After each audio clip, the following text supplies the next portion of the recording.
तर जय भीम नमो बुद्धाय मित्रांनो.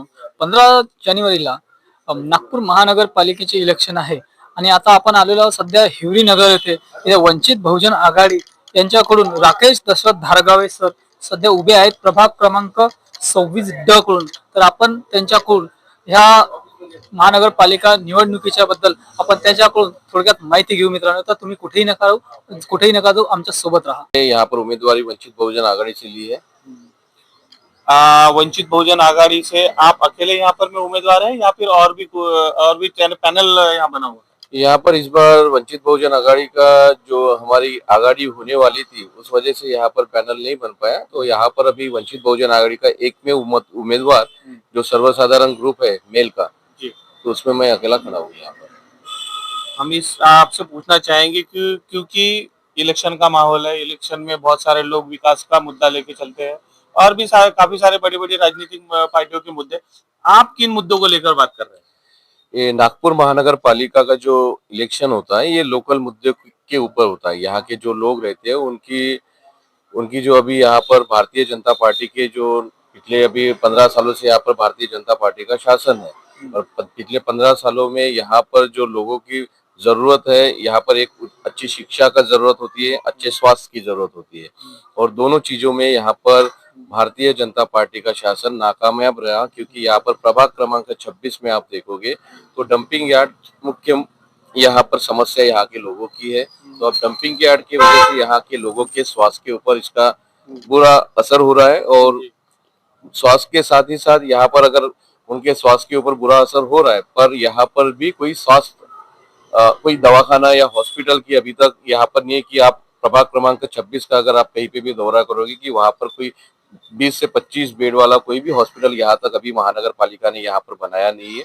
तो जो मूलभूत समस्या है उससे ये प्रभाग जूझ रहा है। साथ ही साथ नागपुर महानगर पालिका ने यहाँ पर जो उनके स्कूल थे वहां पर कोई बढ़ोतरी नहीं की। यहाँ पर प्राइवेटाइजेशन की ओर बढ़ावा दिया जा रहा है और प्राइवेटाइजेशन के कारण कुछ ही सीमित लोगों का यहाँ पर वो आगे बढ़ सकते हैं। और यहाँ पर आप देखोगे प्रभाग 26 में तो 4 से 5 यहाँ पर झोपड़पट्टियां भी आती है, जिसमें आप पैंथर नगर बोलोगे, पैंथर नगर आता है, शिवनकर नगर की एक झोपड़पट्टी है, संघर्ष नगर की एक झोपड़पट्टी है, भांडेवाड़ी की झोपड़पट्टी है, चांदमारी की और एक झोपड़पट्टी है। तो ऐसे 4 से 5 झोपड़पट्टियों में जो रहते हैं वो बहुजन समाज के लोग रहते हैं। यहाँ पर कोई उच्च वर्णीय लोग नहीं रहता है।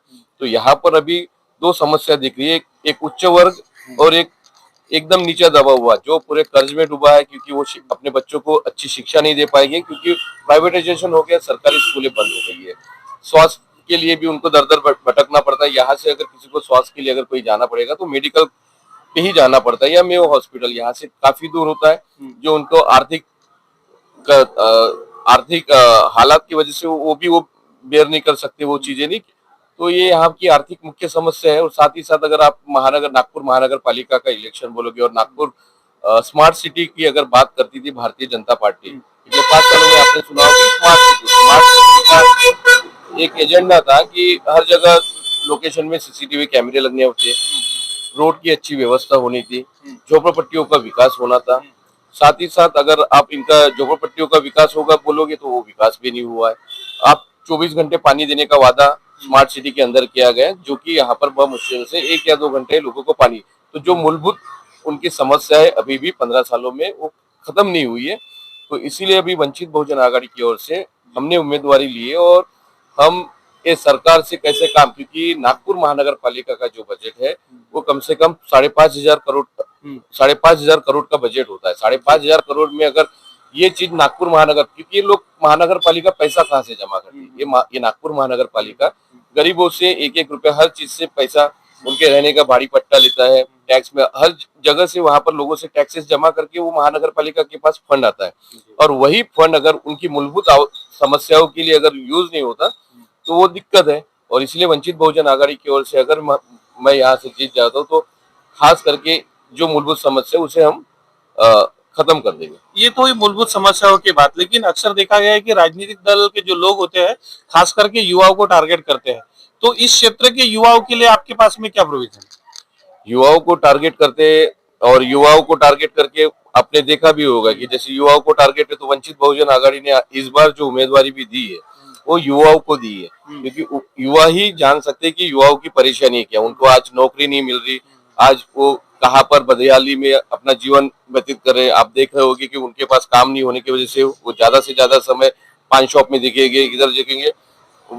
उनको नशे का भी शौक यहाँ पर अभी बहुत ज्यादा लग गया। आप देखोगे ये प्रभाग 26 में भी हसनबाग एरिया है, वहां पर भी लोग जो निचले दबले में है, तो वहां पर भी नशे का ज्यादा कारोबार भी हो रहा है। आपने देखा होगा नशे का, तो इस चीजों में जा रहे हैं। तो यहाँ पर अगर युवाओं को और अच्छा करना है तो यहाँ पर कॉम्पिटिटिव एग्जाम की यहाँ पर तैयारी करनी पड़ेगी। उनको फ्री कोचिंग मिलेगी, फ्री कोचिंग होने के बाद उनको और कहीं और रोजगार उपलब्ध होगा। तो ये मदद करने के लिए ही महानगर पालिका की कुछ सुविधाएं होती है, वो वहां तक गरीबों तक पहुंचे, ताकि उनके युवा लड़के जो है वो कुछ गलत शौक में ना जाते हुए, जो सरकार ने, जो महानगर पालिका ने उनके लिए कुछ व्यवस्था की, उस व्यवस्था का फायदा होके जो मेन स्ट्रीम जो है वहाँ वो उसमें अपना जीवन यापन करें।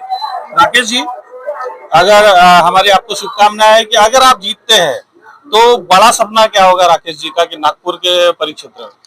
नागपुर के परिक्षेत्र में प्रभाग 26 का पूरी तरह से विकास करना होगा, और जो यहाँ पर जो 5 झोपड़पट्टियां है वहां पर मूलभूत समस्याओं से मूलभूत समस्या खत्म करनी होगी। साथ ही साथ यहाँ पर अच्छी लाइब्रेरी का निर्माण करना होगा, हॉस्पिटल निर्माण करना होगा जहाँ पर लोगों को मुफ्त दवाई मिले। एजुकेशन के लिए, जो शिक्षा के लिए नए महानगर पालिका की फिर से कुछ स्कूल शुरू किए जाएंगे, वहां पर सीबीएसई पैटर्न में फ्री में लोगों को शिक्षा दी जाएगी। साथ ही साथ जो गरीब तबके के लोग आते हैं वहां पर, तो उनको महानगर पालिका की तरफ से शिष्यवृत्ति और से दी जाए, ताकि उनके घर के लोगों को भी कोई उसका भार ना पड़े और वो जीवन यापन अच्छे से कर पाए, और हर एक बच्चा पढ़ाई अच्छे से कर सके। तो ये 2-3 और मेन एक डंपिंग यार्ड है, वो डंपिंग यार्ड हटाने के लिए यहाँ पर प्रभाग 26 से अगर मुझे जनता चुन के देती है तो उसे यहाँ से हटाने का पूरा कोशिश की जाएगी।